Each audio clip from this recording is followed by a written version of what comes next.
Okay, we're going to get this committee meeting started here. We do not yet have a quorum, so we'll wait on that, but we'd like to get started with Chair Anderson's bill, which is House File, this one, 3523. Chair Anderson, if you'd like to begin, and start. Thank you, Mr. Chair, and I'm going to just say I hope to be like a Don Williams today, a man of few words. My voice is leaving me, but keep going. Yeah, Mr. Chair, I'd like to introduce bill number 3523, and this is, go ahead. Oh, Chair Anderson moves House File 3523. Oh, we can't move it yet because there's no quorum. That's why they usually put you in charge. So we'll just talk about the bill and hope some more folks come. Okay. Well, as you members know, that Minnesota has long led the nation, actually, in promoting biofuels, and this is the next step or last step in the ramp-up of Minnesota. The biofuel has gone from 2% to 5%, 10% currently, and with this latest increase, we're going to be going to B20 for 6 months out of the year, the months April through September. Except this first year is going to start on May 1st, but usually it's going to be a 6-month period of B20, then going back down to B5 for the winter months here in Minnesota. And we've had some good meetings, good discussions, and a concern was brought forward that ramping up from B5 to B20 is a big step.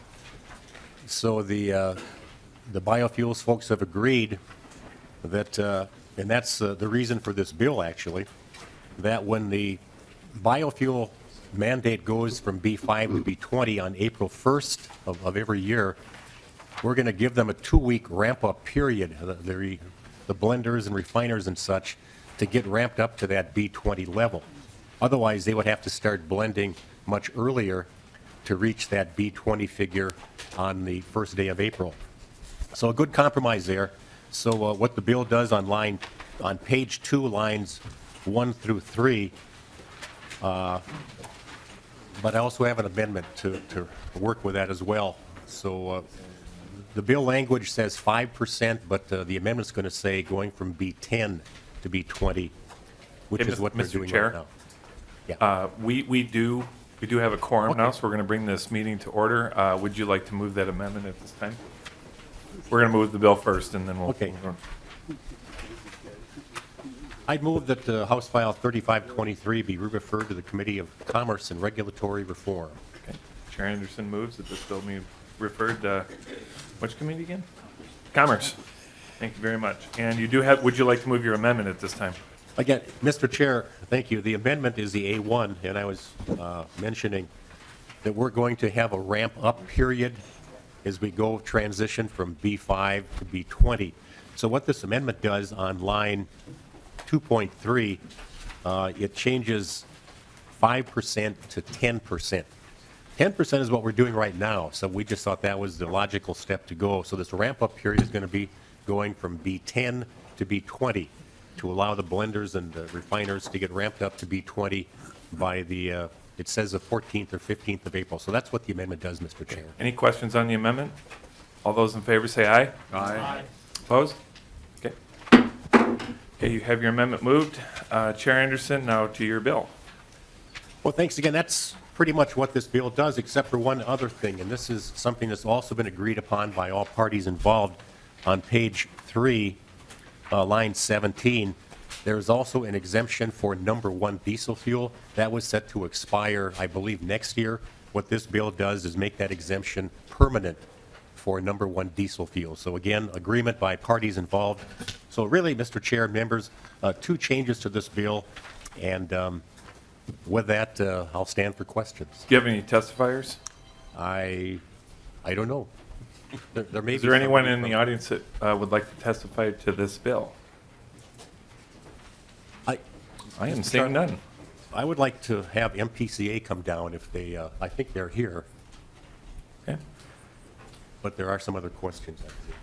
Okay, yeah, we'll move to questions after. Okay.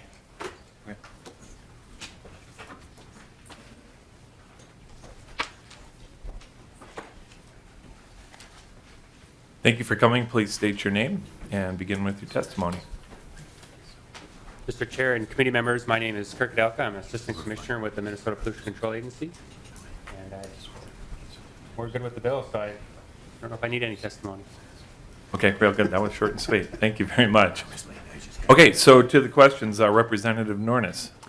Mr. Chair, just a basic, simple question. Does the price of the fuel change with the change of the formula? Representative, Chair. That's a complicated question because there's also something known as RINs, which affects the price of biofuel, that type of thing.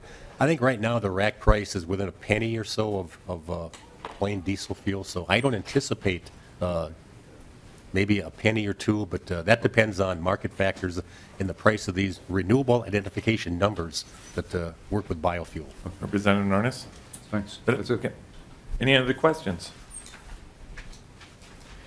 Seeing none. Oh, there we go. Any final comments, Representative Anderson? Thank you, Mr. Chair. Just like to take a second here. The one piece that has been a little bit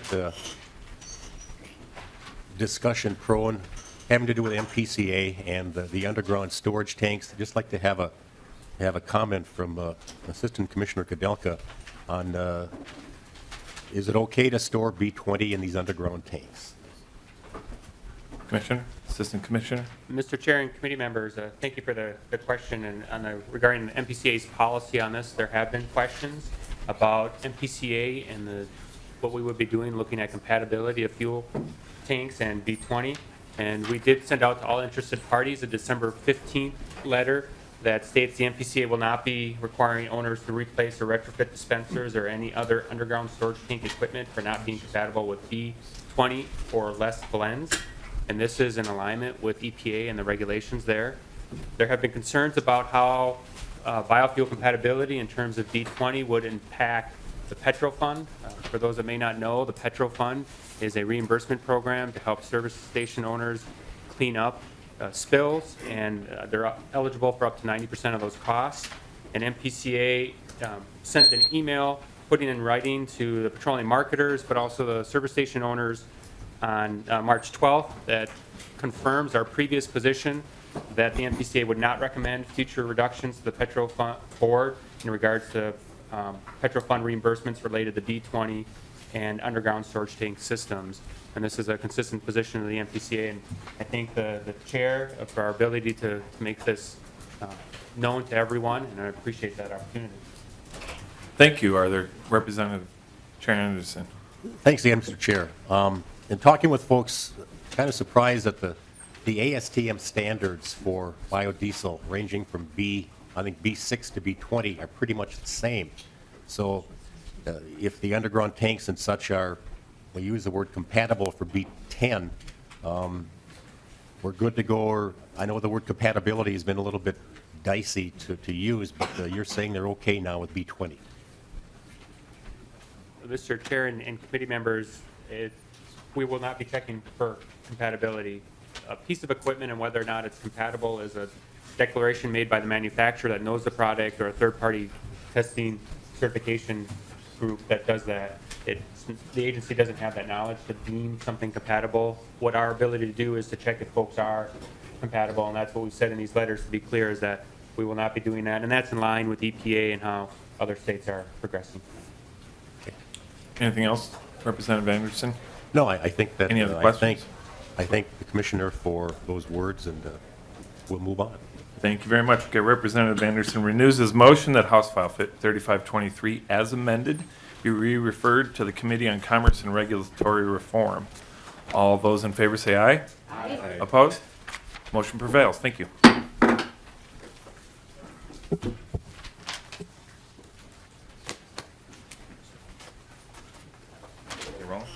Okay, the next bill on the agenda is House File 3719, Representative Hamilton.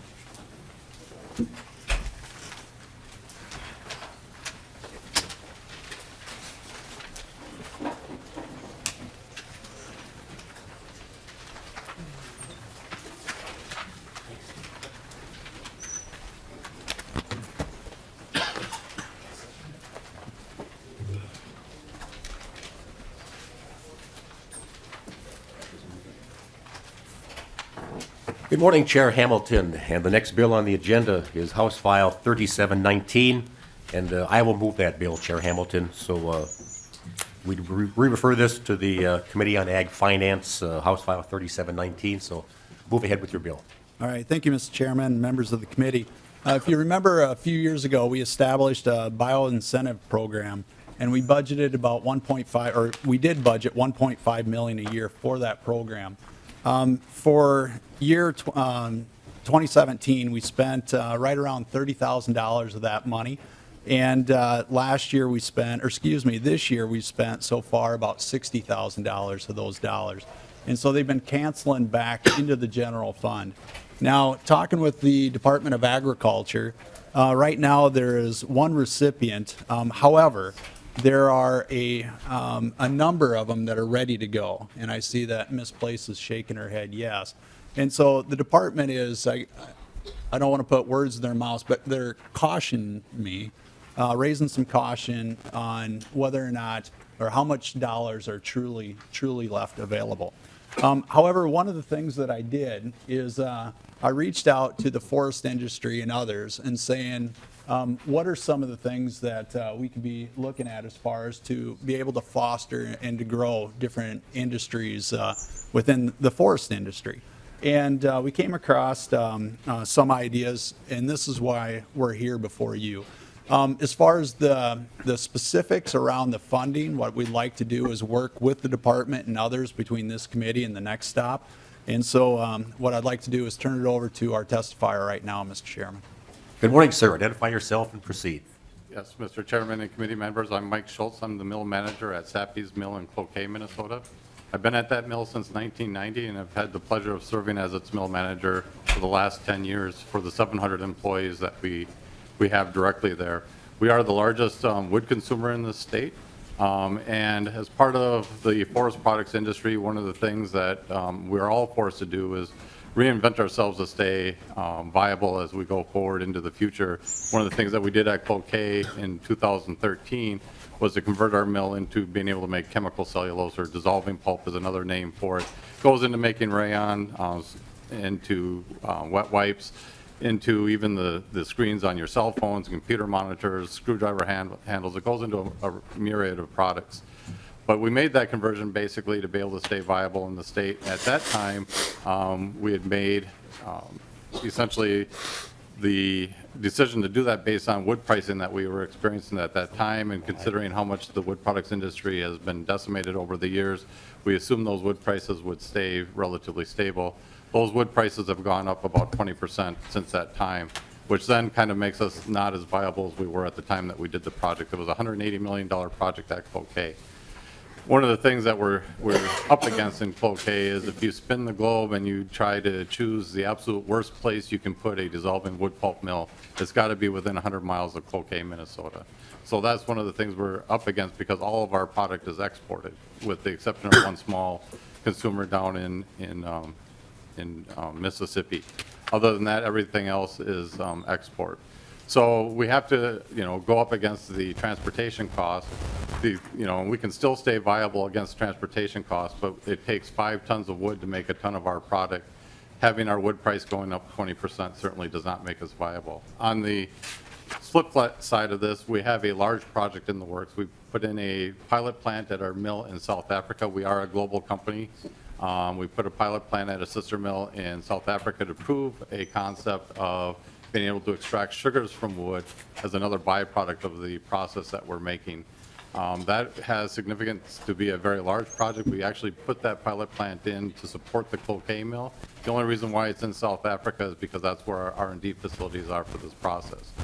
If we're successful, which we believe we will be the first in the world to come up with a way to extract sugars from a process such as ours and enter into that market. But we're against two major hurdles for us: is the wood price, as I said, and then also the fact that we have our sister mills in South Africa that could do it just as easily as we can. Fortunately for us, the products are in North America, or the market for the products would be in North America. That's a help to us. The other thing that we're working against is another competitor in Canada has announced plans to do the same thing. So now we're having a race to see who can get there first, essentially to serve this particular market. So that's kind of what we're up against. We've been at Cloquet since 1898, and we really want to make sure that we have a long-term future for the facility. But again, against some of these hurdles that we're up against, we're really concerned. Thanks, Mr. Schultz. Very interesting testimony. Questions from members? Anybody in the audience? Oh, Representative Mahoney. Thank you, Mr. Chair, and Representative Hamilton. Maybe you went over it before, and I was just playing with that smartphone of mine, and I missed it, but this is an incentive program. It looks to be that you're making some substantial changes to it. How is this going to affect the dollars that we've allotted to that incentive program? I think I heard you say that we're sending money back to the general fund from it. Will we continue to do that with these changes, or are we going to have the chair of the Ag Finance Committee next year coming back saying we need to put more money into it? Chair Hamilton? Thank you, Mr. Chairman, and thank you, Representative Mahoney. These are the conversations that we're currently having with the Department of Ag also. One, we want to make sure that we fulfill our obligations with the businesses or the industries that we've already, that are already in the pipeline for this. And so the department is helping us figure out what the total incentives are going to be in the out years. So we're working on that currently. And the other thing that the department is working with us on is with the date changes, like you said, the substantial changes, what that means to the entire cost of the program. And so these are the things that we're having these conversations right now. We're working on these, and we're going to be taking those up in the next committee. To answer your question, those finance questions right now, we are working on getting those additional answers for the next stop. Follow-up, Representative. Yeah, and again, I have to apologize. I was addressing something that's going to happen in a committee a little later. What's the next committee that this goes to? Chair Hamilton? Yeah, Mr. Chairman, Representative Mahoney, it would be the Agriculture Finance Committee. Thank you. Further questions? Again, anybody in the audience who would care to testify? If not, any final comments? Chair Hamilton? Mr. Chairman, members of the committee, like I said, we wanted to reach out to the forest industry as well. They're very large economic drivers. There's no question about it. So I'd simply ask for your support so that we could work on the finance issues in the Finance Committee. Thank you.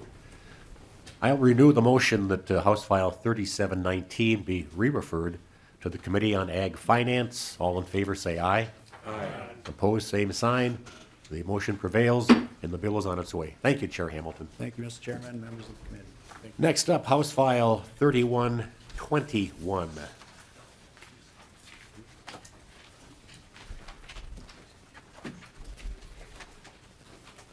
And again, I'll move this House File 3121, and it would be moving from this committee to the Committee on Commerce.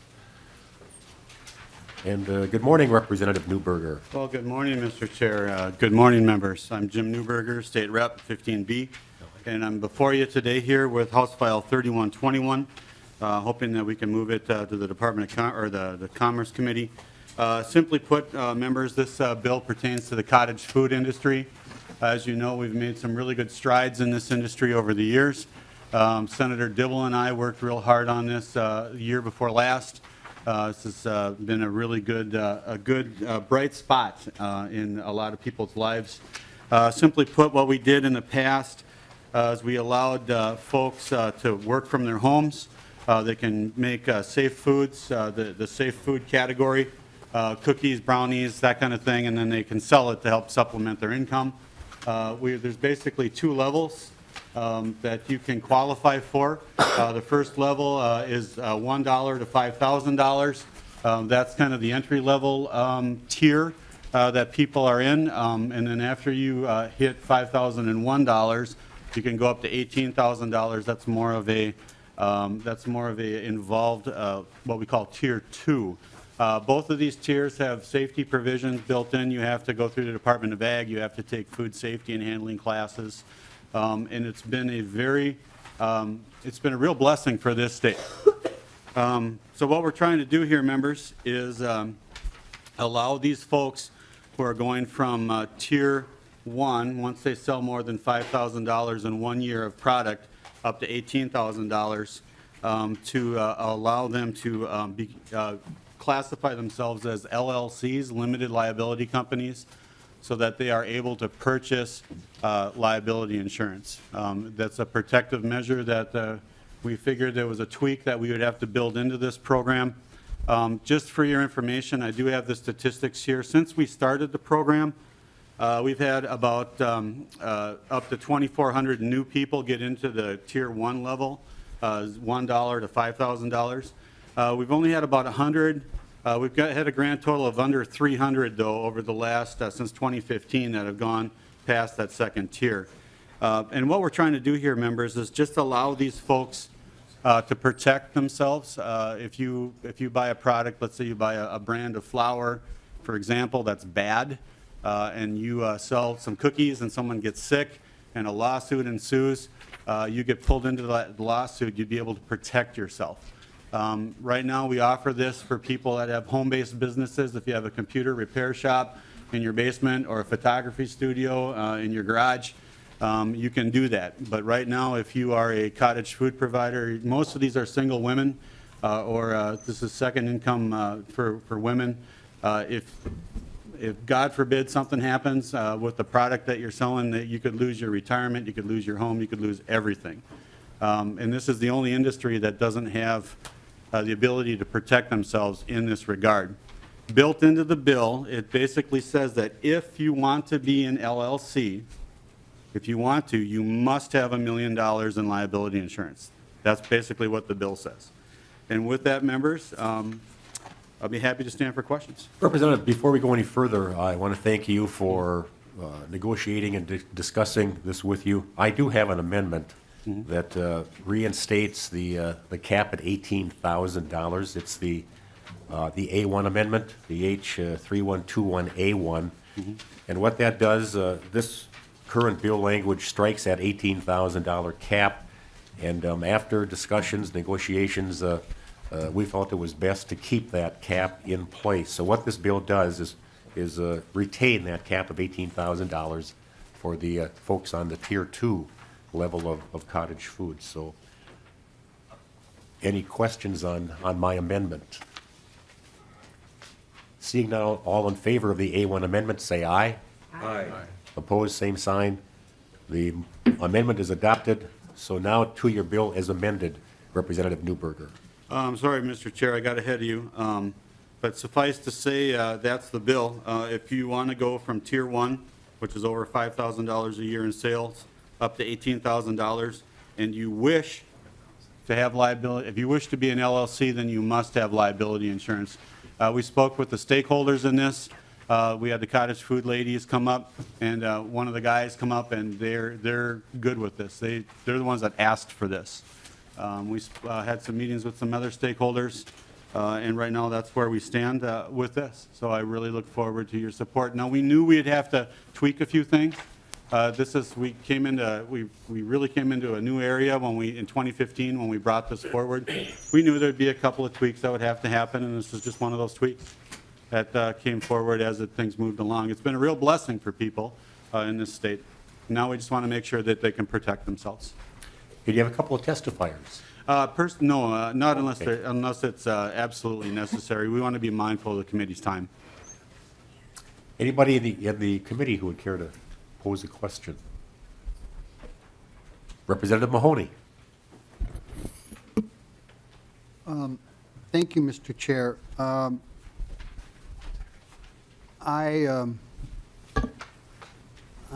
have a significant other that is a food safety nut. Love her dearly. but I hate it when she's looking over my shoulder and I'm cooking. So could you kind of go over, or maybe the department or whoever does whatever class about food safety, kind of tell me how this is going with their food safety and their food inspections? Are these folks getting inspected, or are they just taking a class and promising to be, so I think you know what I'm looking for. Representative. I'm sorry, Mr. Chair, thank you. Representative Mahoney, I'll just take a brief run at this. Since we started in 2015, built into this was consumer protection from the get-go. We wanted to make sure that anyone that gets involved in this understands the basic principles of food safety. And when you decide to go into this, you go on to when you register with the state on the Department of Ag's website, there is a food handling online program that you have to take. It's required. Everyone has to take that. And since we've started this, there have been no cases that I know of that have been reported of any problems. It's the built-in safety factor. As far as the inspections are concerned, the Department of Ag is, to my knowledge, able to inspect your home, your kitchen, if there's a problem.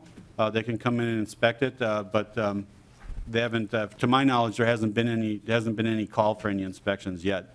I do want to be clear with you, Representative Mahoney. This was brought to me by the folks that are obeying the law. These are the ladies that are in this industry that said, you know what, we're obeying the law, we're putting out a safe product, we're jumping through all the hoops, and we want to make sure that we can protect ourselves, we don't lose our home because a flour company has a bad product, okay? The bigger concern that we have is that there's all kinds of people out there in the state that are doing this that are not obeying the law, they're not jumping through the hoops, and I hope they get caught. But this bill was brought forward by people that are wanting to obey the law. So as far as any documentable problems, there are none to my knowledge. Follow-up, Representative? No.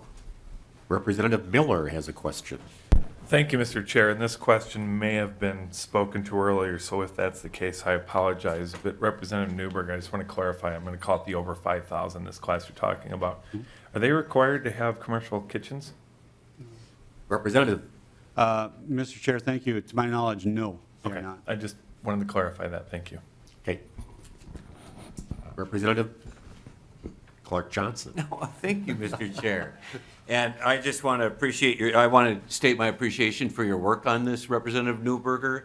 And I'm always curious about where some of these cottage industries go. I don't know if you're aware, but if you've ever had Boom Chicka Pop, that started as one of these industries, and now Boom Chicka Pop is sold across America and really has provided lots of jobs in the Mankato area. Do you have any data about other examples or other cottage industries that have taken the advantage to kind of build on their entrepreneurial spirit and take that important next step or next several steps towards becoming a full-fledged company? Representative Newberger. Thank you, Mr. Chair. Representative Clark Johnson, thank you for your question. I don't have that data, but I do know that what the data does show us is that this has really opened a door for folks, especially women that are on fixed incomes, to allow them to earn extra income. This has really opened a door for people. As far as having been a segue for other industry, that I can't answer, but I do know that this has been a real blessing. Representative Johnson. And thank you, Mr. Chairman. Just as a suggestion, I recall watching the Bastions were in a lecture years ago at Minnesota State Mankato, where they were talking about the biggest challenge they faced as they expanded from this small cottage industry to a larger firm was financing. And they were able to cobble together public financing and some private financing. So that may be the next direction this goes, but that's an important step. Mm-hmm. And they were really clear in thanking the various agencies that helped them with the public financing that helped them make a leap. And again, now they employ hundreds of people across America. Further questions, comments? Anybody in the audience who would care to comment on the bill? For or against? Okay. Seeing none, Representative, any final comments on your bill? Yes, Mr. Chair. Tomorrow, members don't eat breakfast because the cottage foods folks are going to be at the Capitol, and they bring all kinds of really yummy stuff. So I just be looking for them tomorrow. They're going to be here. It's Cottage Foods Day. And I just want to say thank you for your support, and I appreciate it. So with that, I renew the motion to move along House File 3121 as amended to be re-referred to the Committee of Commerce and Regulatory Reform. All those in favor signify by saying aye. Aye. Opposed, same sign. The motion prevails and the bill is on its way. Thanks, Representative. Thank you, Mr. Chair and members. This one? Next up, House File 3150. Welcome to the Ag Committee, Representative Drazkowski. Thank you, Mr. Chairman and members. And I will move House File 3150. Representative Drazkowski, please present your bill. Thank you, Mr. Chair. Members, House File 31 represents a bill that improves our noxious weed statutes as well as improves the flexibility in the ability for farmers to mow their road ditches. We have noxious weed laws and statutes for both government units and for private landowners. Those private landowners found to be in violation of the noxious weed laws are regularly held accountable. As a matter of fact, members, the Minnesota Department of Agriculture says there's about 400 different actions on the local levels per year, realizing that we have, about 17 or 1,800 townships in the state of Minnesota, 853 cities and 87 counties.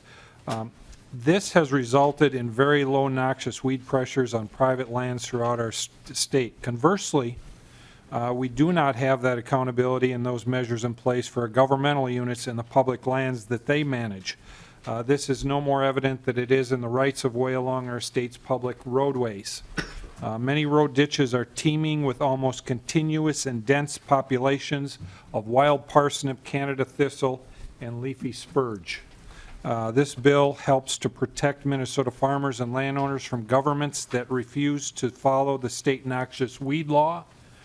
It reinforces the importance of safety in the mission of our state's road system, and it provides landowners with the flexibility that they require in order to make those rights of way adjacent to their properties safe and free of noxious weeds. Members, the bill is in front of you. I do have, Mr. Chair, if I could, 2 oral amendments, or simple ones, that would clean up some oversight when I drafted the bill. But should I introduce it first, Mr. Chair? Yes, go ahead. Okay. The first section of the bill, Mr. Chair and members, takes a look at and reconditions the noxious weed statute to a portion of the section of the noxious weed statute to insert the Commissioner of Transportation so that they are accountable as road authorities just as our cities, townships, and counties currently are in law. Provides some clarifications and then also provides a financial penalty to the road authority if they don't follow the law and do what the law tells them to do. And Mr. Chair, members, I don't have an amount of that fine prescribed yet, but that's Section 1. Section 2 covers road authorities and their authority to mow in the rights of way, and adjust that, adds a section about bales, and those need to be removed, and says that if they don't follow the law there, they're subject to the same penalty that we saw in Section 1. Section 3, members, relates to adjacent landowners, landowners whose land either abut or is adjacent to a public roadway, outlines their, in statute for them, and carves out in statute for them, their authority to take care of those road ditches, to keep them clean of noxious weeds, and to provide a hierarchy by which private people would be assigned the ability to mow those particular rights of way next to the road that goes by their homes or by their farmstead. Thirdly, we've got a section, Section 4, provides some technical change. And Mr. Chair, actually, I'll be providing one of the oral amendments that I'd like to do is to strike the strike through on Section 3.21. You mentioned a couple amendments, so now you're just focusing on one right now? On one, if I could, which would be to remove the strike-through on line 3.21. That'd be the first of two, Mr. Chair. And then the second one, Mr. Chair, that I'd like to accomplish, and if... Let's just take one at a time here. Okay. So on page 3, line 21, you're moving orally to reinsert that language? Yeah, I'm not moving it, Mr. Chair. I would hope that a member of the committee would, but I would urge a member of the committee to reinsert that language or unstrike the stricken language on line Okay. 3.21. I will make that motion to reinsert the 7 or 8 words stricken from line 3.21. Any discussion on that oral amendment? Representative Johnson. Yeah, thank you, Mr. Chair. Representative Drazkowski, I'd just like to know why you think that's a good idea to change the bill. Representative. Mr. Chair and Representative Johnson, that was not intended when we drafted the bill. So a typographical error. Seeing no other questions, all in favor of the oral amendment on line 3.21, signify by saying aye. Aye. Opposed, same sign. The motion's approved, and that amendment has been granted. Representative. Mr. Chair, I would also ask if there might be a member of the committee that would be willing, through an oral amendment, to delete lines 3.3, 3.4, and 3.5. Again, page 3, we're looking at lines 3.3, 3.4, and 3.5. So in essence, deleting that entire paragraph. And good question. Reasoning behind that? Yes, Mr. Chair, it's an awkward paragraph, and I thought to remove the awkwardness from that portion of the bill would be a smart thing to do after some feedback I got from some folks. Okay. Again, I will move to, question from Representative Johnson. Yeah, thank you, Mr. Representative Anderson. Is that just a technical idea? That would impact 3.6 and 3.11 as well. I assume part of the amendment would change that from D to C and the E to D. Mr. Sullivan. Mr. Chair and Representative Johnson, yes, to clean up the paragraph letters, the amendment could include the command to the revisor to re-letter the paragraphs in sequence. Good point, Representative Johnson. I'm wide awake this morning. I think the term is renumber accordingly.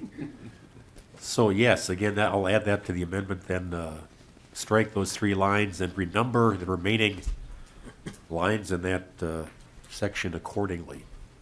All in favor, say aye. Aye. Opposed, same sign. The oral amendment is approved. Representative Drazkowski, to your bill as amended. Thank you, Mr. Chair and members. I also sent around 2 handouts that deal with the state's noxious weed law, an outline the Department of Agriculture has about the weed law, how it works, and then also a list of the state's noxious weeds.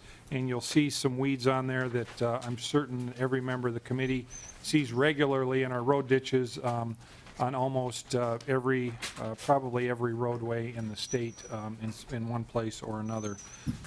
But that's the bill, Mr. Chair. I'd encourage support for this bill. Again, it helps bring governments to follow the same laws that individuals do. And as I go through this process, I would be interested in finding out why indeed our governmental units are not following state law. Maybe it's because, and I did a bunch of research the last 2 days, there are sections in our noxious weed statutes, for instance, under 18.81, which is not in the bill, members, subdivision 2, local weed inspectors. It said local weed inspectors shall examine all lands, including highways, roads, alleys, and public ground. Also in section 18.83, which is also not in the bill, it says authorization for person hired to enter upon land. It says the inspector or county designated employee may hire a person to control or eradicate noxious weeds if the person who owns the land, the person who occupies the land, or the person responsible for maintenance of public lands has failed to comply with an individual notice or with the published general notice. So, Mr. Chair, I think the intent is in statute for the public entities to follow the law, but our observations are very clear. They're not following the law. The private people are following the law because the weed inspectors are carrying out their duties, as the department has told us, with those people on private land.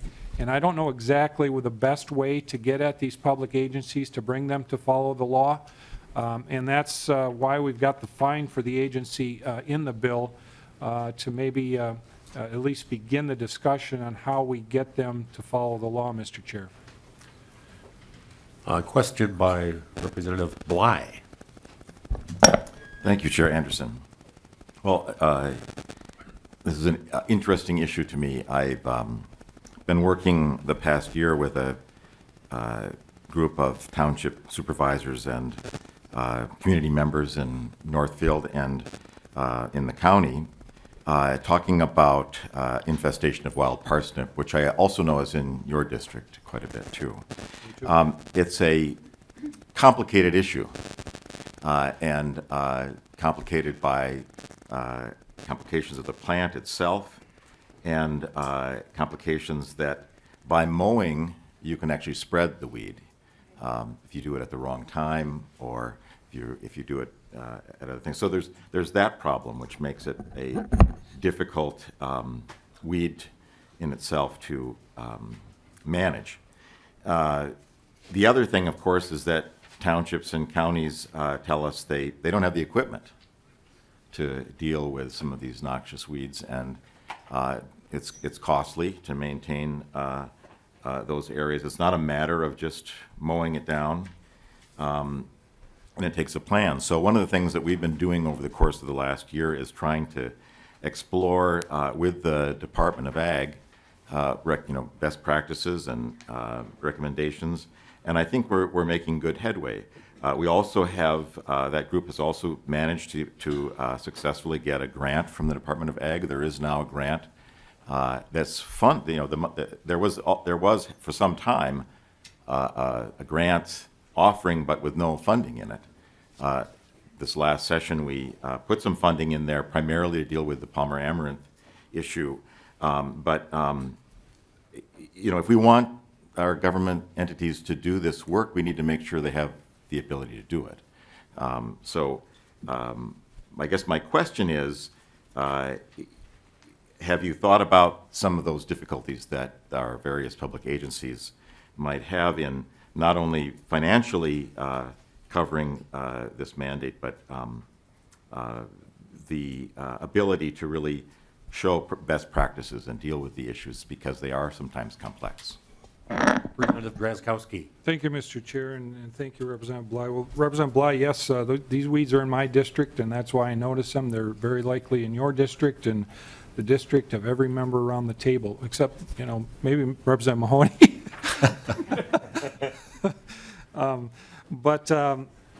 The wild parsnip example is a good example of why we need to change the law, Representative Bly. We have, as you and I know, it's propagated by seed, and when we have a law and statute that only allows those plants to be mowed in certain situations, or those road ditches to be mowed in certain situations long after the point in time in which that plant goes to seed, we actually have law that is hastening the propagation of that plant in our road ditches and beyond. So that's actually part of the problem, is that we've got law that encourages those plants to spread, and this bill addresses that.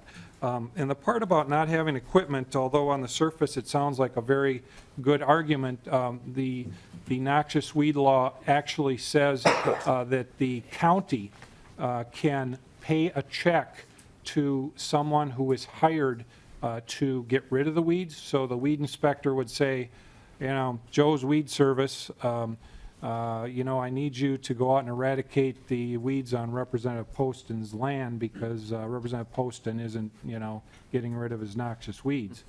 And then because he's already asked Representative Poston to remove them himself, and Representative Poston is at the cabin fishing or something. I don't know what he's doing. So when that happens, the weed inspector has the authority to actually hire somebody who has the equipment to go out and mow the weeds, and then the bill is paid by the county, and the county then turns around and puts the bill on Representative Poston's property tax, so that when he returns from fishing, he recognizes that and actually pays the bill. That's how it works for private individuals, and Representative Bly, the way the law is written, as far as I can tell, that weed inspector can do the same thing for government and require them to mow their road ditches where the noxious weeds are all over the place right now, and can actually probably say, well, unit of government, if you don't have the equipment, we can send Joe's Weed Service out to your place as well, or to our taxpayers' place as well, and mow the road ditches on behalf of the taxpayers, and then turn around and have the county pay the bill, and then the county would somehow have to extract the money from that agency or road authority that failed to take care of the road ditch. But Representative Bly and members, that's not happening on the road authority side. The government is not taking care of the noxious weed problem. The way the law actually right now is written in law tells them they have to. And so here we've got two different things happening. On the private side, the weed inspectors are doing the job with the private folks, and as we can see, the farmland is relatively very clean of noxious weeds, but our road ditches are plumb full of them. So that's the problem we have, Mr. Chair and members. And Representative Bly raises a good point about agencies maybe not having the funding or equipment to do this. But I just thought of a great idea. Let the farmers do it for nothing. I thought I'd get a response on that. Anyway, Representative Miller, you're next.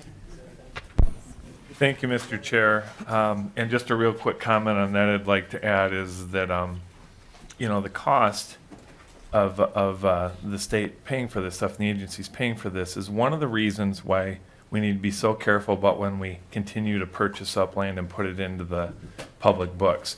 These are some of the things that you look into. We're not just losing property taxes when that happens, but we're also increasing costs. Because this is a responsibility, I think, on its face. Everyone in this room can agree. If there's a problem with the noxious weed, the people who have the land should address it. That's what we do in the state of Minnesota. So I think everyone can agree that this is something that the state should be responsible for. I just want to make one other quick comment. I want to thank you, Representative Drazkowski. And this isn't just a fairness thing. If we have to do it, we aren't going to pick favorites here. If one does it, the other one has to do it also. But an obvious thing is that we don't have walls at property lines. And one of the problems we have is when you have these noxious weeds growing in public lands, which are all over my district, the wind blows them. The wind blows them into private property, and then they have to pay for the cost of this. And so there's a cost burden to our landowners out there that are increased when their neighbors, which happens to be the state, are not taking care of their things. So I think that this is something that definitely needs to be addressed, and we need to figure out a way to have the state to start taking responsibility for the land that they control. Representative Mahoney. Thank you, Mr. Chair and Representative Drazkowski.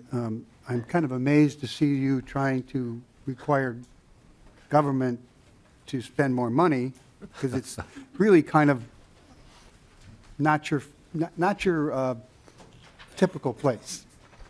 But this bill likely is a fairly costly bill to counties, to the Department of Transportation and the Department of Ag. And I certainly hope we don't go down another permitting issue, because I've sat through quite a few of them already, Mr. Chair. Many of the other committees I go through, we actually take care of the problem and then be done with it and don't have it come back year after year after year. But I'm just wondering, Representative Drazkowski, what do the counties think of your bill, MnDOT, Department of Ag, and if any of those folks want to actually testify whether they support your bill or not, whether it's the Association of Counties or the departments? We do have testifiers, but answer the question, Representative Drazkowski. Thank you, Mr. Chair and Representative Mahoney. You know, as a matter of fact, the bill would amount to more spending by those government units, but of course, that money, Representative Mahoney, as you'll notice, is directed to the road fund.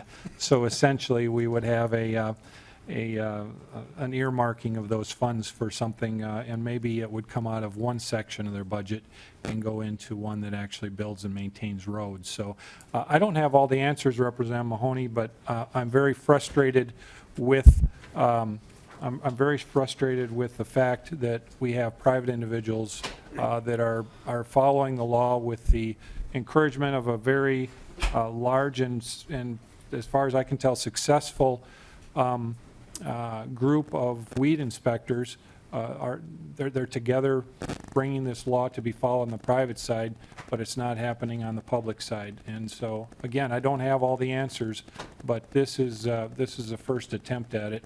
And this one does do some of what the chair suggested. If you look at section 2 of the bill, or section 3 of the bill, it provides private landowners the flexibility to mow in the road ditches. And as we know, so if you are a farmer and you want to mow the road ditches, your incentive is the hay that's there. And in order for you to have dairy quality hay, you have to mow that hay before the 1st of June, usually about the 25th or 27th of May, in order to get dairy quality hay, and then monthly thereafter in order to maintain the quality you need. And as a matter of fact, what we have in statute now says August 1st is the first time you can mow it. My dad used to call that type of material sticks, Representative Mahoney, because that's all that you have right then is sticks. And of course, seed that wants to shatter, and as Representative Bly and I were talking earlier, propagate the weed further in the road ditch and then beyond. So therein lies our problem, members. Representative Mahoney. Well, that opens up another can of pollinators.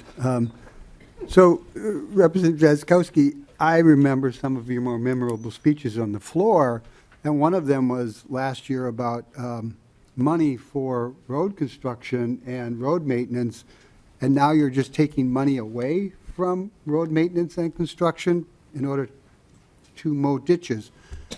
It is an amazing example of how we can sometimes turn on a dime to encourage one activity or another. And I've done it too. So I'm just impressed. So now, not only ag, MnDOT, and counties, but maybe ducks or pheasants forever or whatever it is, because I'm told that they try to nest in those particular areas. So now you want to cut down the weeds or the road ditches before the pheasants are hatched. So again, does anybody want to, I'll just wait for the testifiers to come down. But I just wanted to point out the ability to switch on a dime. I appreciate that, sir. Representative Bly, we have 3 testifiers, Mr. Johnson, Mr. Nancy Dobbenberger, and Chris Cowan. So, okay. Let's call down Mr. Craig Johnson. And Nancy, you're on deck.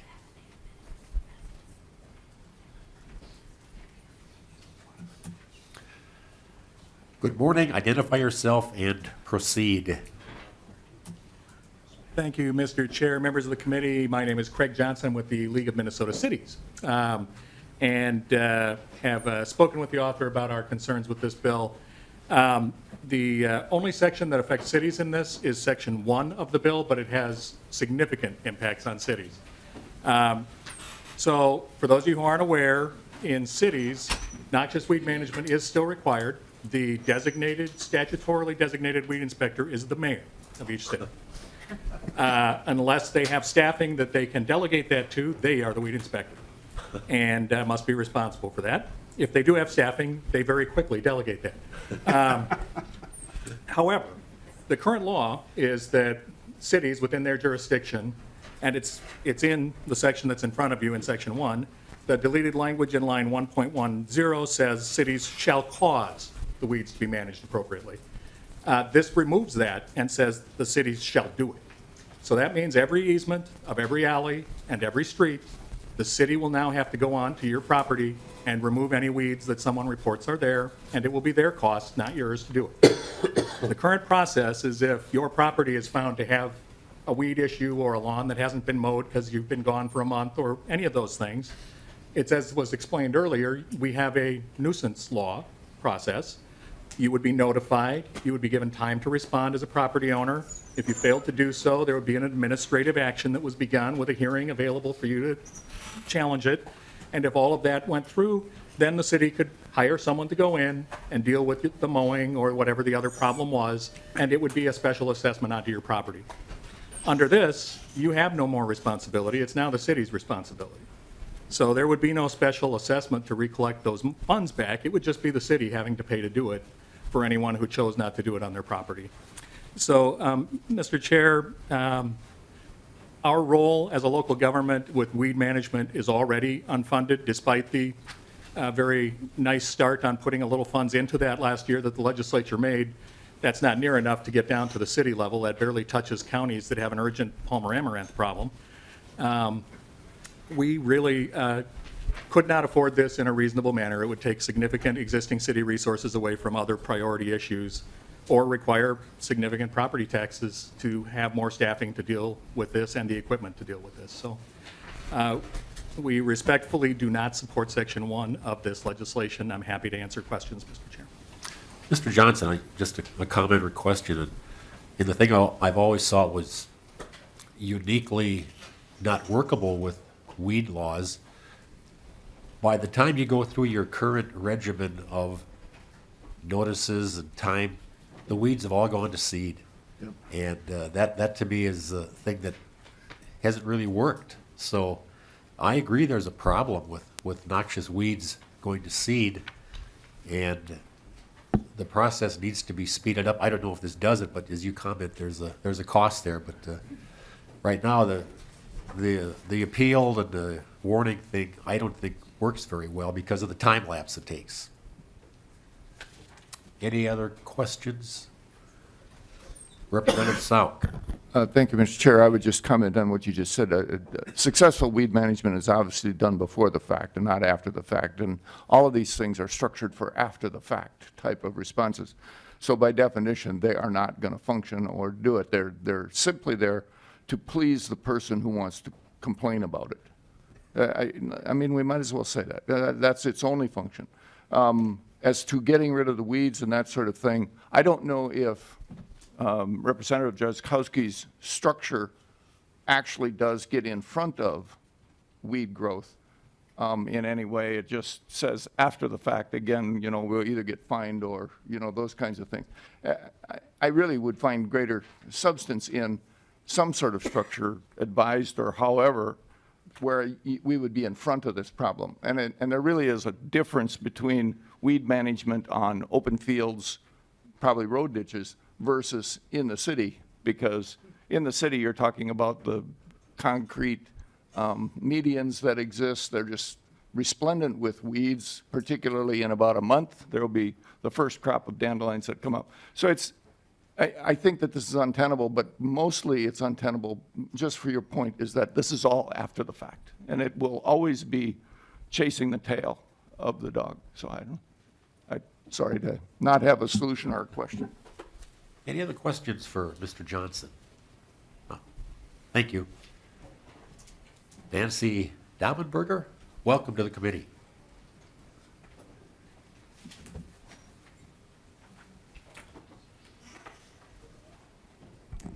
Good morning, Mr. Chair, members of the committee. My name is Nancy Daubenberger, and I'm with MnDOT. I'm the Assistant Commissioner for the Engineering Services Division. Thank you for the opportunity to speak on this bill today. So I was the person who led the public engagement and stakeholder group effort on mowing and haying in the right-of-way permit changes over this last year. And MnDOT has some serious concerns with this bill. I'd like to first note that MnDOT does have a vegetation management plan and program, and we do the best we can within the resources we have. speaking with our maintenance forces, anytime a county ag inspector comes out and says that we have an issue with some noxious weeds, we have responded. And in fact, we've gone out and done some presentations to county ag inspectors to inform them of our vegetation management program, how we handle noxious weeds, and who to contact if they see that we're lacking success in certain areas. And if they're not seeing as much of a response as they had hoped to, who to go to up the chain in order to get that response that's required. This House File 3150 authorizes mowing and haying by a third party without a permit, and that can degrade roadside vegetation and protected species that occur within roadside habitat. It assumes that mowing improves motorist safety, and MnDOT does indeed perform mowing for safety. However, new plant growth that results from too frequent of mowing can attract more deer to the roadside, and that can pose a safety hazard. Section 2E allows bales to remain in the right-of-way for 10 days, but it does not include language about the location in the right-of-way where those bales can be stored during that time. And that could create hazards close to the road for motorists. And MnDOT has promoted the removal of bales within 7 days, and leaving bales in place longer than that could kill existing vegetation underneath those bales. I'd like to take a moment to talk about some of the changes MnDOT made or is currently making to our permit process as a result of the public input and stakeholder engagement. So just last year, as a part of that, we did update our permit application system. So now there's an online submission form for that permit for those who prefer to just go online and submit an application that way. However, for those who prefer to come into the district office and have someone lead them through the permit process, we still provide that service, or even the printing out the permit online, filling it out, and then going into the district office with that, or mailing it in. So those different methods of obtaining the permit are all available now. Just a few other changes I'd like to mention. We removed the requirement to designate the state of Minnesota as the third-party insured with the insurance, and modified the minimum insurance requirement to reflect change from mandatory to just recommended minimum limit of $1 million per coverage, or in coverage per occurrence, excuse me. The security deposit was something that our district permit staff has had the ability to require or waive in certain instances. We're going to keep doing that, but now with the intention that for abutting landowners, they will be waiving that security deposit unless there have been some past issues or if other issues arrive. Otherwise, they'll be waiving that security deposit. That was a deposit that was typically in the form of a check that we'd just hold till the end of the mowing season and give back if there were no issues. Safety requirements, we had already lessened them a little over a year ago. Now we've just retained the requirement to have a high visibility vest or shirt, as well as a flashing light, so no longer requiring the strobe light on equipment out there, but rather just a flashing light. And then also developing a long-term permit, and that's something we're currently working on. That would be in place for the 2019 mowing season, but a multi-year permit. And that needs changes in this new online permitting system, so that's why it's going to take it just a little bit longer, but that we plan to have in place for 2019.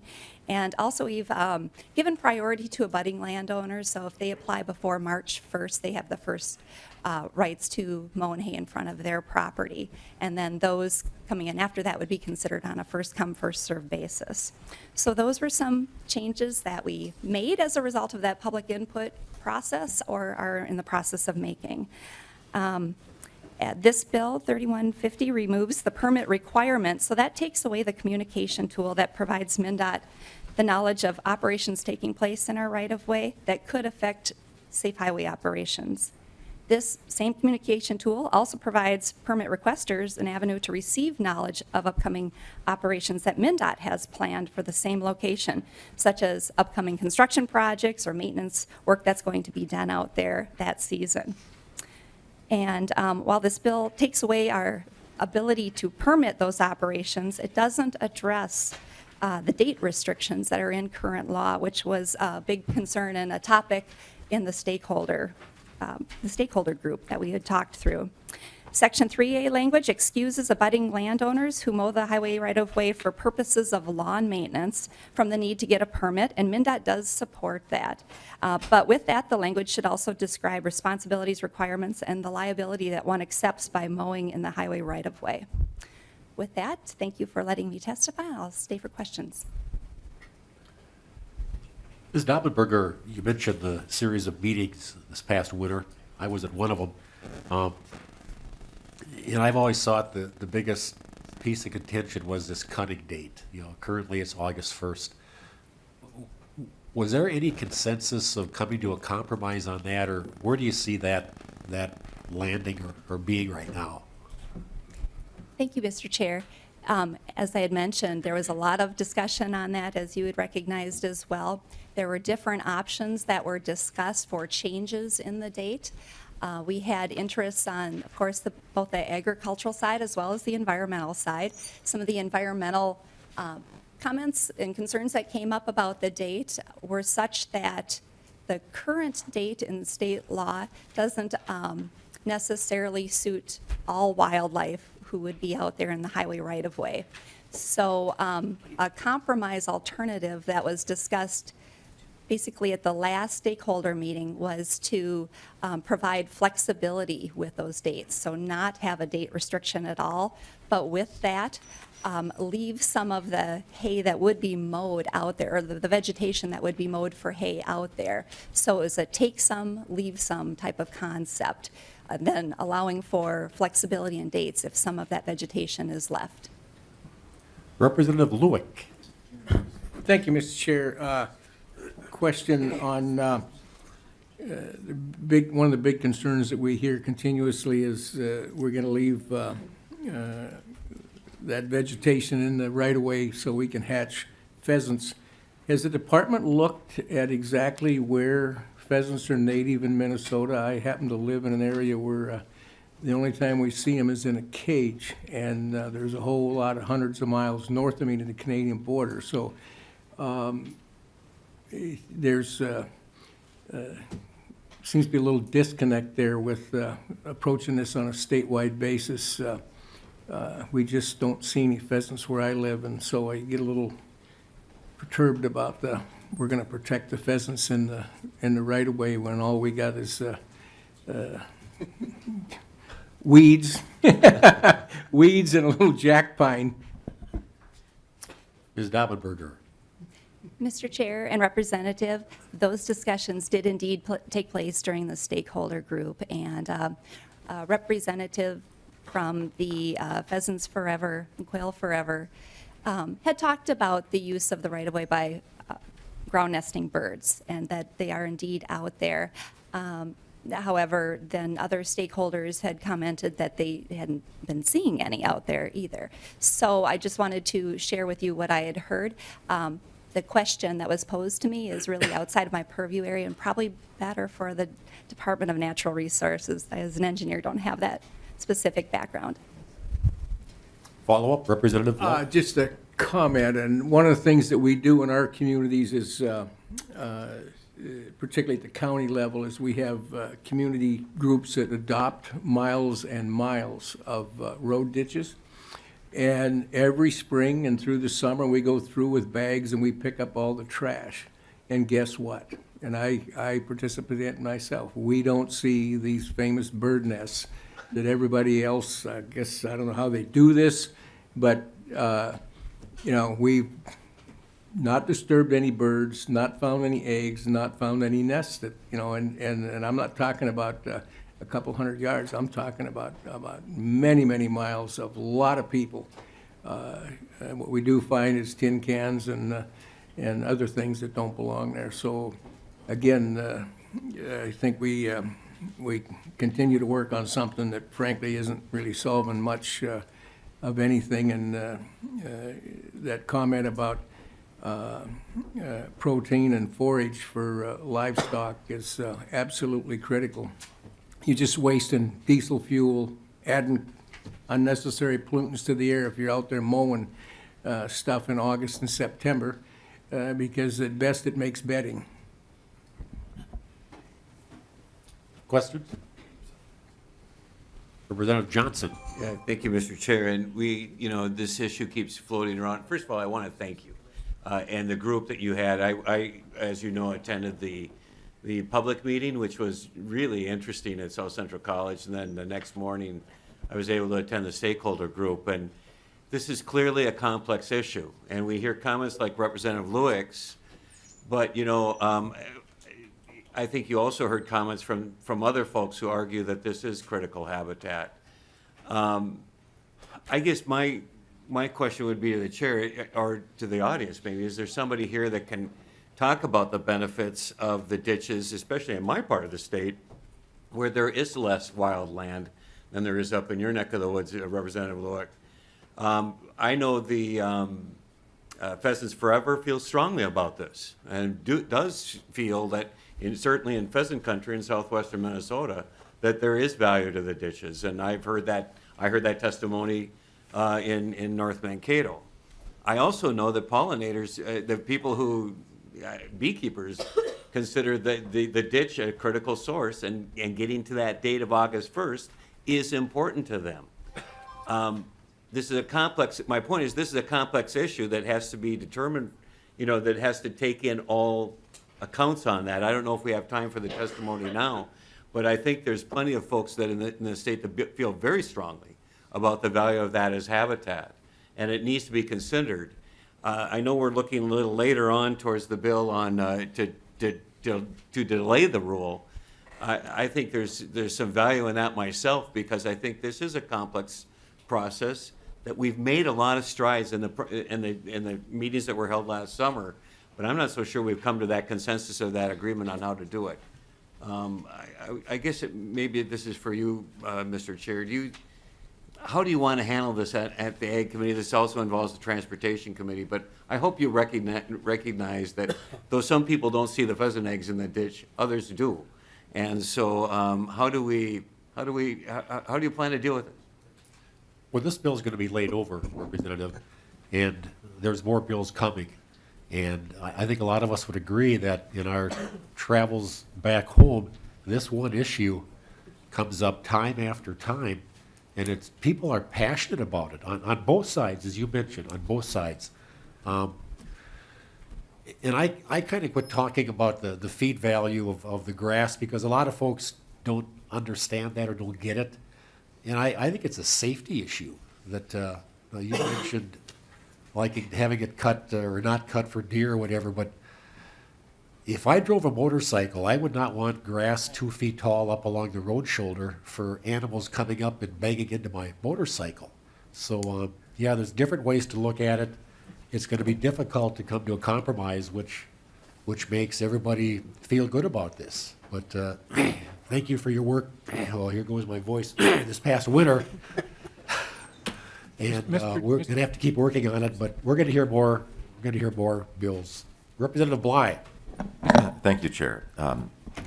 One of the things that I learned in my meeting with constituents in my district is that this can be, there are local solutions to this issue, and as has been testified, it's different across the state. And it may be a really good approach to try to address these things locally. We can, as legislators, convene just such a meeting where we bring together various levels of government and citizens and talk about it. We've had discussions in our group talking about the wild parsnip problem with people concerned about pollinator habitat and pheasants as well. And it's really an interesting effort to try to have these folks come together.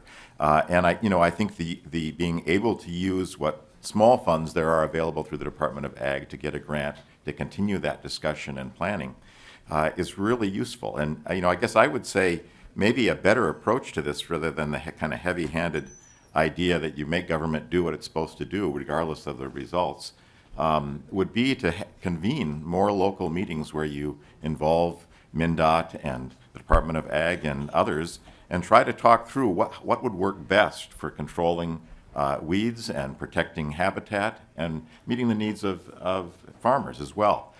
Sometimes addressing things locally can be a very positive thing. Good comments. We have 2 more bills on the agenda, so we have one more testifier here, Chris Cowan, Pesticide Action Network. Mr. Chair, if I could, while they're coming up. Representative Drazkowski. Thank you, Mr. Chair. And, I think, members, this is an area that the legislature's got to lead with some sort of policy.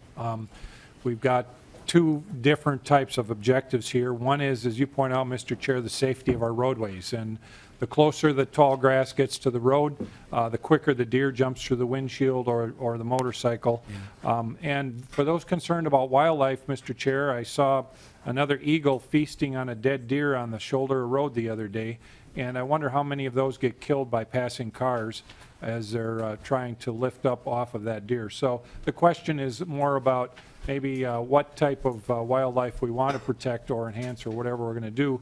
I would also remind members that we buy 10,000 acres of land a year with legacy money. And so I would encourage those people who want to grow birds and bees and butterflies to find that land, because we add 10,000 acres every year, and it's not next to the roadway, which works out really well if you go to that land, Mr. Chair. Thank you. Mr. Cohen, good morning. Identify yourself and proceed. Thank you, Mr. Chair, members. My name is Chris Cowan, and I am a contract lobbyist with the Pesticide Action Network. I don't have any easy answers for the problems that are being wrestled with today, and I have a lot of respect for folks who are trying to come up with the answers. I did have concern that the press is playing this up, kind of trying to make a division about Twin Cities agenda and catering to the Twin Cities. And being that I live in St. Paul, I wanted to address that a little bit and put that in the context of what we're talking about today. The one thing that I'd like folks to do, if they haven't already, Google Pesticide Action Network and see what the organization is about. You may be surprised.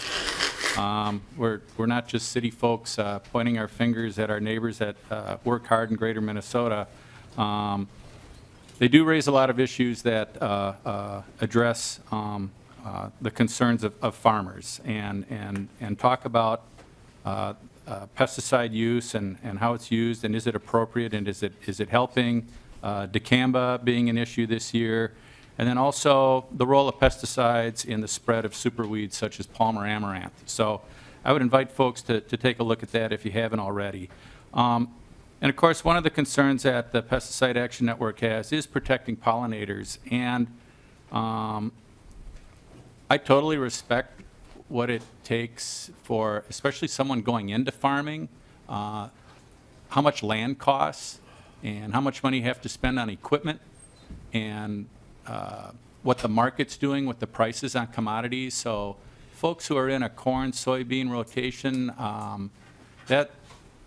there's been easier times, certainly, and there's a lot of prohibitive costs. So when somebody comes along and says, hey, and starts pointing at things about what they're doing, I can understand they're being concerned. And I was at the meeting in Marshall, and I was at the one in Rochester talking about the ditches and the mowing, and I understand those concerns. But at the same time, as we try to wrestle with these things, the rusty patch bumblebee. Now, I think the rusty patch bumblebee is more than just a cute little bumblebee that a lot of people haven't seen.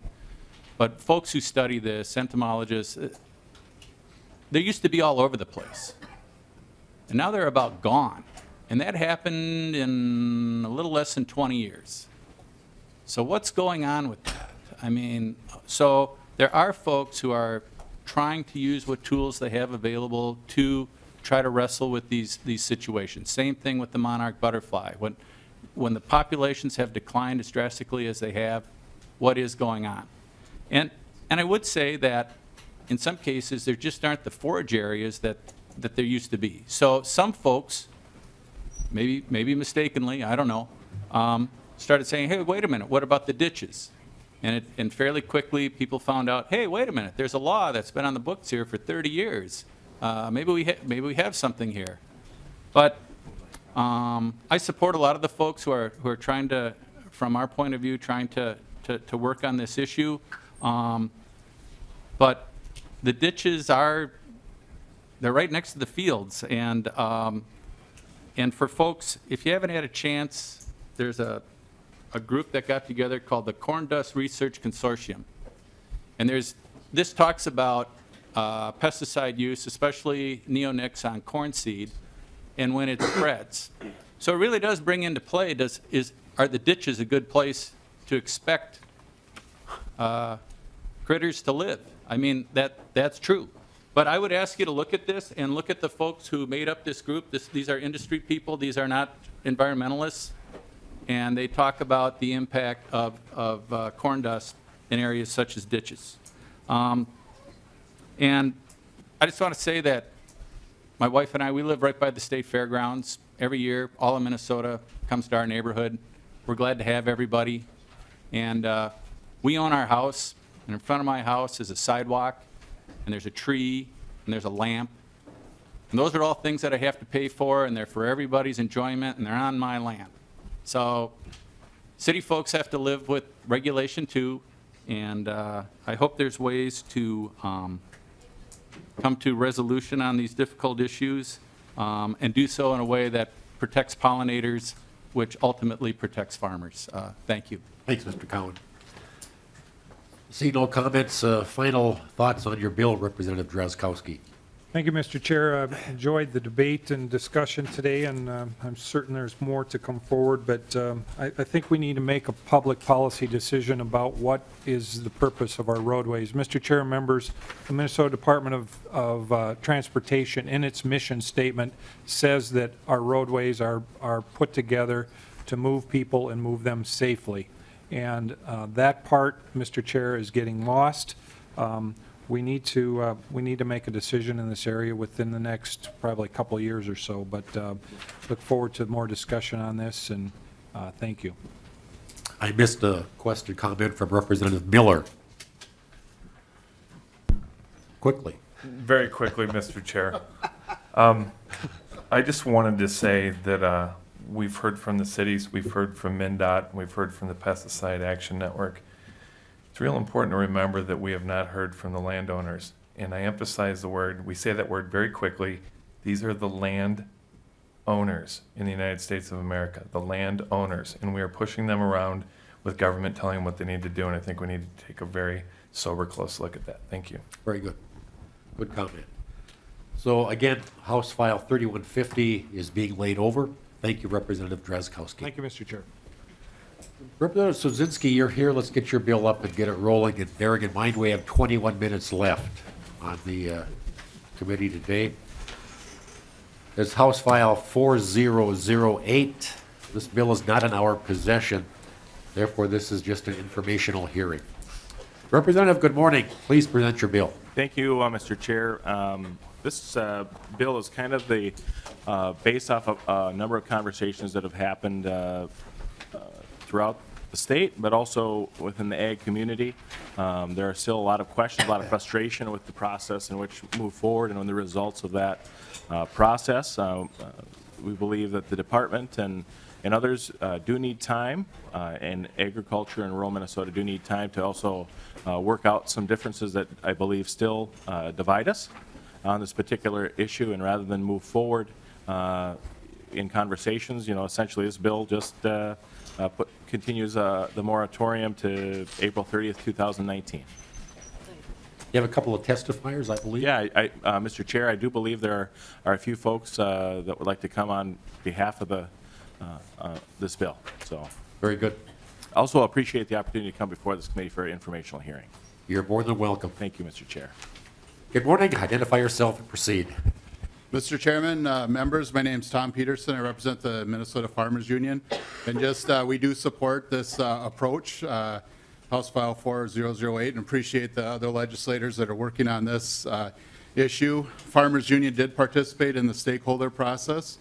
And as for ag policy, that I think everybody understands the importance for farmers to control noxious weeds, maintain safety, and obtain quality forage. Representative Drazkowski laid that out very nice, and the August 1st date can be very problematic. I also wanted to kind of talk about, this bill doesn't get rid of the permit altogether. It just says it can't be enforced. And so going forward, what happened is the report that hopefully you all have, or the chairs have, if you haven't had it, you should look at the report. It came out March 1st. We have very short deadlines And I just don't feel, our organization doesn't feel that by Friday that we can come up with a reasonable answer for the date. And so going forward, farmers would still maybe get a permit this year. On average, MnDOT would say 140 farmers or landowners got a permit. Last year, when all the hubbub happened, I think 363 people applied for a permit. So there was a big increase in people applying for the permit. And so that was the other point I wanted to make. We are making progress. The DNR has a program too called Roadsides for Habitat that they are working on, that they have hired a coordinator for. And again, just want to really highlight for the Ag Policy Committee the importance of the quality forage but also remember that the forage is also ditch quality hay. I go to the auction, I went to the auction Saturday, and you can see the prices of ditch hay is typically a lot less, and it has things in it, and you know what you're buying. And so, but think about, on average, when I asked our farmers, how many bales do they get off their ditch? And I was surprised they'd say, 2 to 20 round bales, maybe a couple hundred square bales. But you really want to do the math on that too. And so think of a round bale running anywhere from $20 to $30 for ditch hay. And then, you can look at the map. So I am pleased that MnDOT is working on improving the permit, but a lot of the things that they're working on in the permit, like the long-term permit, is not ready to go. The report also calls for a phased-in implementation of the permit, which is in the report, which this would help. And so I encourage your consideration as this moves forward. I know it's not officially in front of the committee, but appreciate you taking time today. Thank you. Thanks, Mr. Peterson. Is Ashley Coles here? I didn't see her. I saw her. Okay, Ashley and Chris?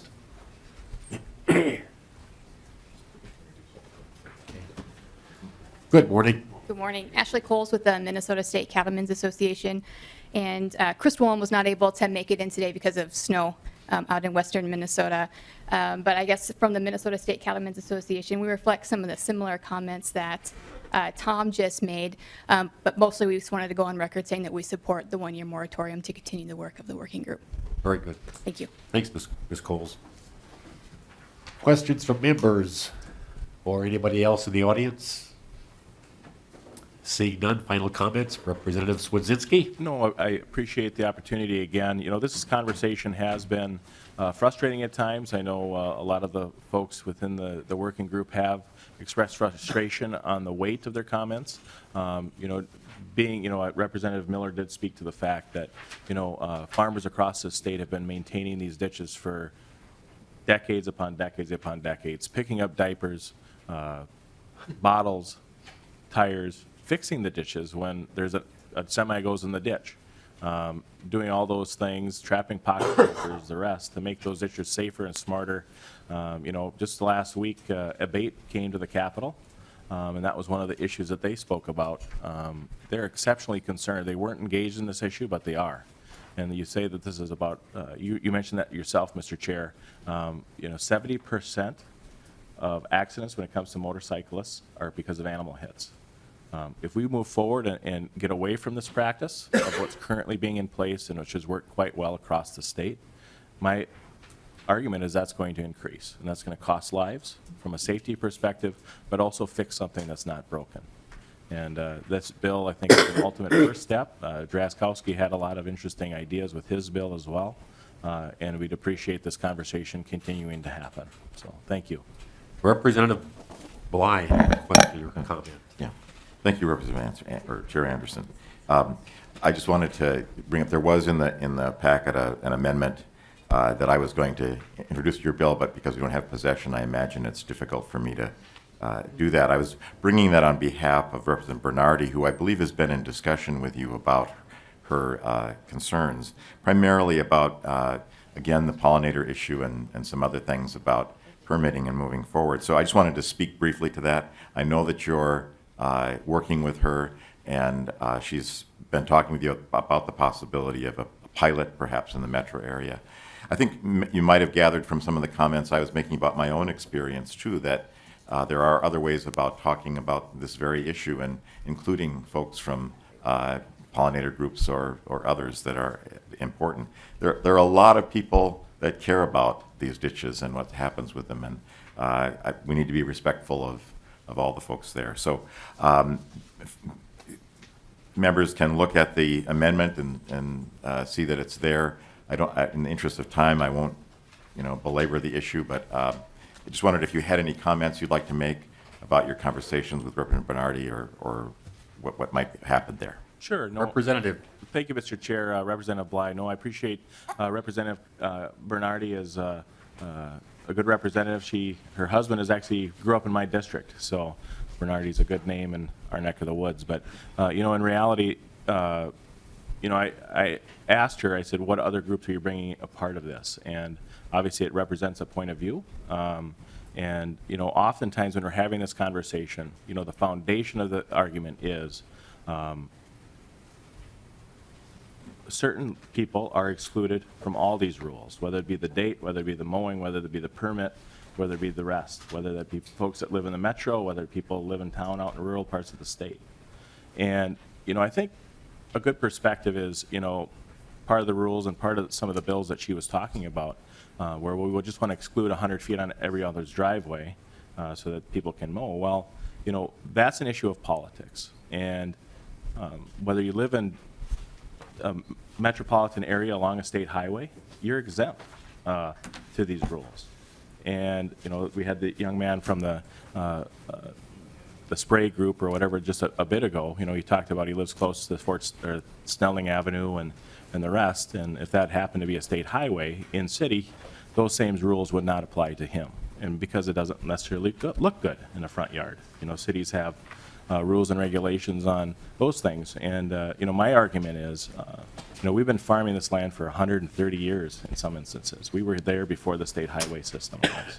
And I think a lot of the arguments that were made back when the easements were purchased and sued for and condemned were that, hey, there's certain areas that we're not going to, so don't resist this. It'll be kind of fine. It'll be a good source of hay. You can't tell me that those conversations didn't happen with landowners decades ago. And, this does go back on some of those previously wink and a nod conversations that may happen with landowners who are affected by this.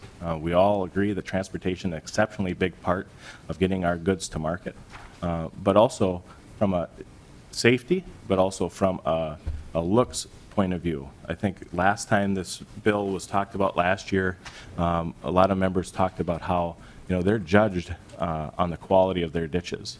Other landowners talk to them about, hey, I'd like to rent to you because I understand the way you treat your ditch is a reflection of who you are and how it looks and that perception. And folks are exceptionally worried about what that's going to mean to them as individual producers, what it's going to mean for the safety of those people passing upon the roadway. And bees are part of that conversation. Pollinators are part of that conversation. But I don't want that to nullify the realities of history of what's been going on throughout the state successfully.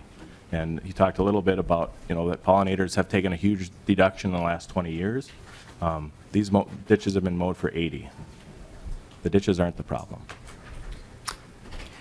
We have one bill left, but final comment, Representative. Just one comment. I agree. For some folks, they look at some of the ditches as a solution to some of the problem too. Sure. So, and I'm very glad that you're working with Representative Bernardi, and hopefully you can move something forward in transportation. Thank you. Thank you. Final comments, Representative? I guess not. Okay. One bill left on the agenda, House File 3965. Representative Vice Chair Backer. We saved the best for last. Did you say something? Representative Backer, please present your bill. And again, this is informational hearing only. Yeah, Chair Anderson and members, really what this bill does, we've heard today really why I drafted up this bill is because, as we can see, there is a lot of concerns about ditch mowing, and it needs to be completely vetted through the process and ratified by the House and the Senate. That's what we're here for. I'm concerned that not all avenues are being vetted, and that's why I introduced this bill. It was said, as an EMT, I volunteer as an EMT for a community. I've done that for 25 years. And tall grass on the side of the roads is a safety concern. We have a producer concern, we have a landowner concern, so that's why I have this bill, and hopefully it will help create a win-win situation. That's all I have, Chair Anderson. Very good. Questions? Ms. Daubenberger, I think you're still around here. Could I ask you one question, please? In a more general sense, not necessarily on this bill. And thank you for staying around. I know this is really interesting, but thank you very much. So my question, ma'am, is if we don't do anything this year as a legislature, what can MnDOT do statutorily if we do nothing this year? Ms. Daubenberger. Thank you, Mr. Chair. Again, my name is Nancy Daubenberger. I'm with MnDOT. And what would happen if nothing different happens during this legislative session? The moratorium that's in place that was passed last session would expire on April 30th. Okay. And as Mr. Peterson with the Farmers Union mentioned, that statute didn't restrict MnDOT's ability to issue permits, so we're still issuing permits. And as I mentioned in my earlier testimony, we made some changes to that process. We'll continue to make those changes as planned, but that moratorium expires on April 30th. So with any permits issued or any work in the right-of-way, we'd continue to manage our right-of-way as we have in the past, where if we saw an issue where there was noncompliance with the permits or with the requirements of the permits, then we would go out, talk with those who are doing work in the right-of-way about the work that they're doing and what they need to do to comply with the permit and what MnDOT's expectations are with that. So I guess where I'm going with this, if nothing is forthcoming here, could MnDOT start to enforce the cutting date more strictly, or, and maybe you can't speak for the department, but where do you see that going if there is no moratorium going forward? Thank you, Mr. Chair. So if there's no moratorium going forward, as I mentioned, MnDOT would continue to issue permits for work in the right-of-way. And when it comes to mowing and haying work, that is currently only allowed by statute from August 1st to August 31st. That's what our permits then allow, is for mowing and haying during that time frame. So if we were to see, or someone would report to MnDOT, they see somebody out there mowing outside of that time frame, we would go out and talk to the person performing the work about the work that they're doing outside of what was allowed. So if somebody does the right thing, applies and gets a permit, are they then restricted to cutting only in that August window? That is correct. With Minnesota State Statute 161.232, that current law only allows for mowing during the month of August, outside of safety reasons. Yeah, and I don't mean to lead you on, but, you know, that's been on the books for, somebody mentioned 30 years and hasn't really been enforced. Do you see that policy changing? Mr. Chair, are you referring to? The August 1st cutting date. Well, that August 1st cutting date would have to be changed in statute for MnDOT to change our practices around what we permit. Okay. Okay, well, let's just leave it there. Representative Johnson. Yeah, thank you, Mr. Chair. And I just want to make sure we're clear on cutting for safety purposes. Would you explain to the committee and to the public about the ability to cut the first segment of the roadway and all year round for safety purposes? Ms. Daubenberger. Mr. Chair and Representative, so MnDOT does what we call a safety cut, and we'll do that early in the season, and that is directly adjacent to the road, so adjacent to the shoulder of the road. It's 1 one swath essentially of cut to reduce the vegetation down to a size that's more conducive to sight distance and other safety-related issues. We monitor that then throughout the season, throughout the growing season, to determine when we need to go back out there and mow that again. And in cases where others are cutting our highway right-of-way, then if that's already done, we don't need to mow there again. But if it's not done, we will likely be out there multiple times during the season. Follow-up? Any other questions, comments? Representative Miller. Thank you, Mr. Chair. I'm terrible with names. Ms. Daubenberger. Okay, I still won't get it right, so I apologize. Deputy Commissioner or Assistant Commissioner? Assistant Commissioner. Assistant Commissioner. I'll get it right eventually. Assistant Commissioner, how does MnDOT intend to enforce this August 30th with those that are permitted, or I suppose not permitted? But in any case, do they plan to enforce this August 1st date, mowing date? Ms. Daubenberger. Mr. Chair and Representative, so past practice on that with that law, which has been in place for quite some time, as you've indicated, is if we see someone out mowing the highway right-of-way outside of that August time frame, what I understand from our maintenance folks, our permit technicians, which issue those permits, is that they will stop and ask the person performing the work if they have a permit, and of course, typically, if it's outside of that time frame, they should not have a permit for mowing there at that time. That's how enforcement's taken place. We communicate then that there is the state statute in place that only allows mowing during the month of August. We have a permitting process, and we do that education on site when we see this sort of thing happening. So if I can answer your question, this is how I anticipate we would continue moving forward with the current state statute around the dates, as well as our current permitting process. Mr. Chair. Representative Miller. Thank you, Assistant Commissioner. So this law that's been in the books for 30 years, that has been the enforcement practices for the past 30 years, and you do not anticipate there being a higher level of enforcement for perhaps fines or other sorts of measures. And if there are going to be future things like that, who do you intend is going to enforce this? Is this going to be MnDOT? Is this going to be the state police? Is this going to be county sheriffs?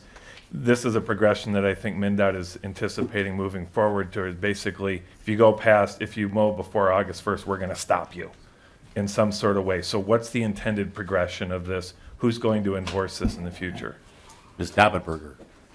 Mr. Chair and Representative, at this time, it's our intention that we continue to manage it as we have been. So in instances where we discuss with the person out in the right-of-way who's doing the work about our permit process and what's allowed by statute and our requirements, if they are not in compliance with that, certainly we ask them to please be in compliance with that. If after discussing that, they're still out of compliance, that would, one, from our agency's standpoint, be a reason to not issue a permit in the future. If it was the case where that person would continue to be out there against our asking them to not be, and we needed to get law enforcement involved, we would talk with local law enforcement or state patrol if we weren't able to have the local law enforcement help us out with a situation like that. Okay. Representative Miller. Thank you. Seeing no further questions from anybody here, any final comments? Representative Backer? No, thank you. Okay. And again, your bill is informational only. That was House File 3965. Thanks, members, for your diligence today. With that, the meeting is adjourned.